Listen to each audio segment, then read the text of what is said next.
Сега во издание на вестите имаме време само за уште една граѓанска тема која што ги интересира, би рекла, буквално сите македонци. Зборуваме за законот за извршување. Во студиото во овој информативен блог го имаме господинот Панчо Минов, пратеник, координатор на пратеничката група на ГРОМ во Собранието на Република Македонија. Ајде да генерално, добар или лош измените во законот за извршување? Благодарам за поканата, поздрав до гледачите.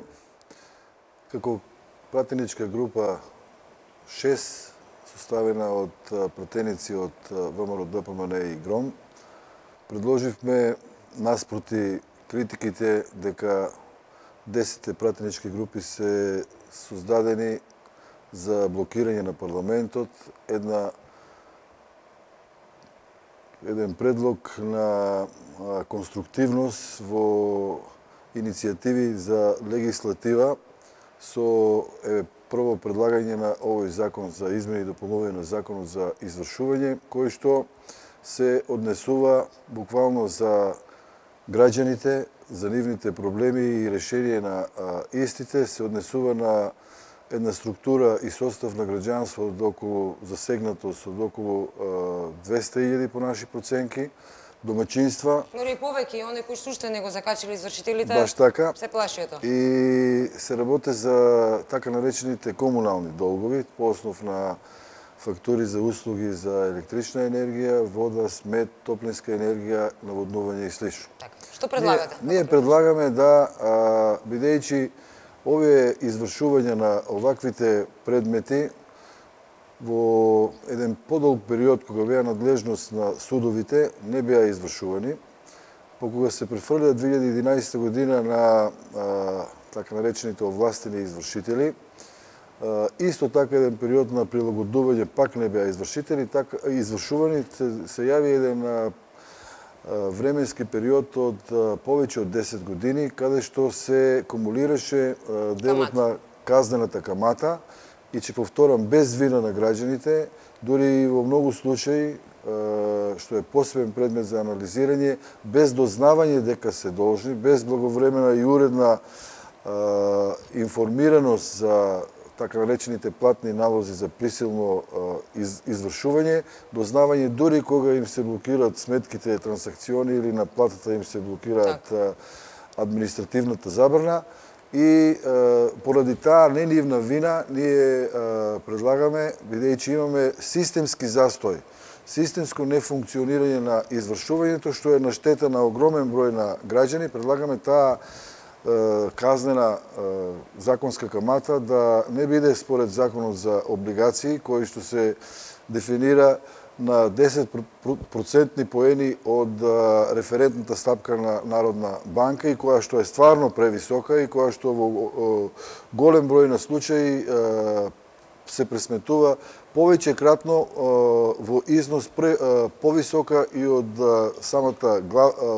главница, од самиот долг, и ние го максимализираме тој износ на казнена камата, значи не ослободувајќи ги да граѓаните како домаќини и секој што е во можност да си го измири на време, да се ограничи износот колку што е висината на главниот долг. Исто го предлагаме да биде и во делот на судските трошкови, односно трошковите кои што сега се превземени како трошкови за извршување од страна на извршителите, кои што се стварно за износи од 1000, 2000 или 3000 денара, во старт 9000, 15.000 и над 20.000, кои што се исто така превисоки, кај што се соединети и трошковите за адвокати, трошковите за нотар и за извршители. Нашиот предлог е да се пристапи кон обавезност, значи не како обид, не како согласност на должникот, сака или не сака, а тоа се злоупотребува од страна на овластените извршители, него да имаме обавезност на така наречена вонсудска наплата на долговите, значи да се повикат, благовремено, уредно им се достават актите со кои се докажува долгот и да луѓето во еден разумен рок, релативен, си го исполнат долгот, да немат дополнителни трошкови во однос на адвокати, во однос на нотари и на извршители. Бидејќи предстои сега периодот за многу земјоделски реони во Македонија, како што и мојот реон Кавадарци и Тиквеш, ние пристапивме кон измени на Законот за земјоделие и на Законот за вино, конкретно за винското грозје, и сакаме да испаднеме во пресред повторно на граѓаните, да во решавањето на нивните проблеми кои што ги имат со откупот на земјоделските производи, воведовме една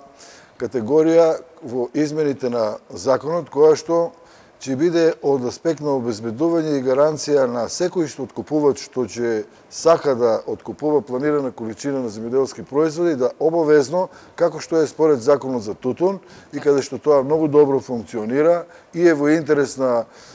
тутунопроизводителите, да биде во интерес и на сите други земјоделски производители, да секој откупувач обезбеди средства како ликвидна фирма или да има соодветни деловни договори со финансиска или сродна институција, да има пари да го редовно да ги исплати своите обврски. Исто така, овде во овој дел предлагаме да државата, бидејќи има надлежност и во како декларираност на земјоделска држава, како што сме, да во делот на државната помош и така наречените директни плаќања, кои се во доменот на формулацијата субвенции, да испадне во пресред на вистинските земјоделци. Значи, оние кои што стварно ги обработуваат и се регистрирани како активни земјоделци, значи тие да се корисници на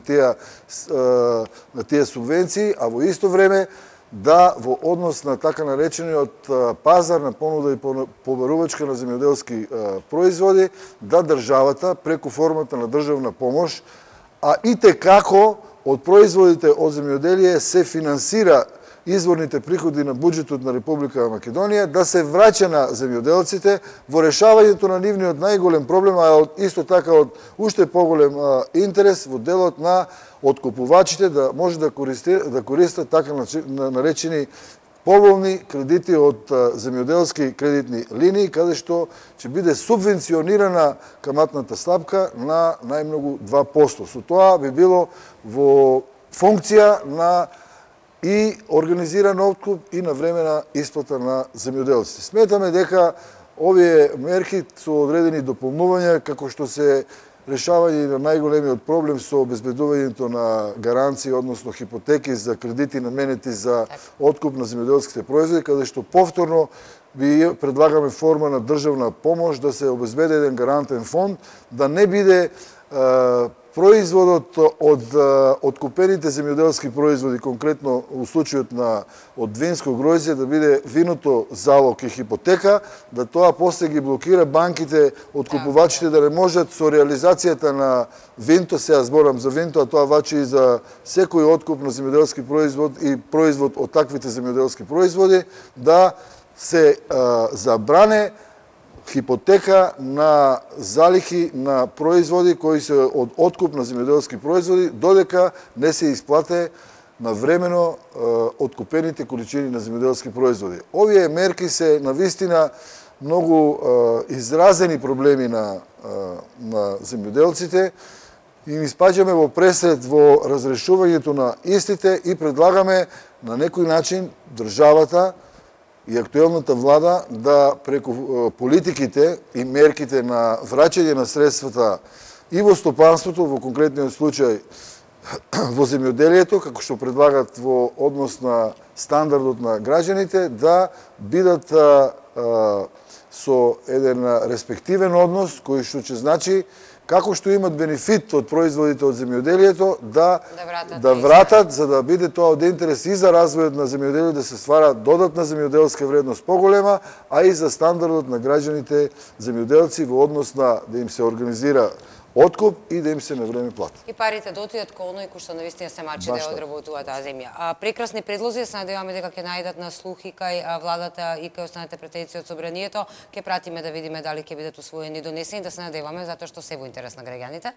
Ќе пратиме и ќе видиме. Так. Ви благодарам многу за гостувањето во ова издание на Вестите на телевизија Нова, господин Еминов. Ние со ова ќе го завршиме ова издание, но него менувајте каналот назад во студиото со нови вести.